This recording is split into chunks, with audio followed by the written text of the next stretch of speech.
હવે જંતર મંતર પ્રોટેસ્ટનું સીઝન 2 આવી રહ્યું છે। કોકરોચ જનતા પાર્ટીના કાર્યકર્તા અભિજીત દીપકે કીધું છે કે હવે એક નવું આંદોલન કરવા જઈ રહ્યા છે જેનું નામ છે સ્કૂલ ઠીક કરો આંદોलन। તમે આ વિડિયો જો। 15 अगस्त से हम शुरू करेंगे गाँव में जाना। मेरा जो गांव है मैं वहाँ जाऊँगा, वहाँ पर जो स्कूल है मैं वो स्कूल देखूंगा, वो स्कूल की हालत क्या है। उसके बाद मैं वहाँ के सरपंच से रिक्वेस्ट करूंगा कि सर प्लीज़ स्कूल ठीक करिए।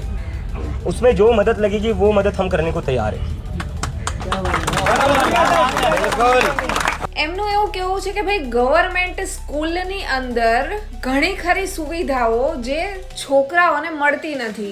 ગવર્મેન્ટ સ્કૂલની અંદર ઘણી બધી બાબતે ધાંધિયા મારવામાં આવે છે, એ બી તમને ખબર જ છે। સ્કૂલના પંખા, સ્કૂલની બેન્ચીસો, ખાવાનું પીવાનું બધું। તો ખરેખર આ એક સારી પહેલ છે। શું તમારું શું કહેવું છે આ વિડીયોમાં કમેન્ટ કરીને જરૂરથી જણાવજો અને વિડીયોને વધુમાં વધુ લોકો સાથે શેર કરજો।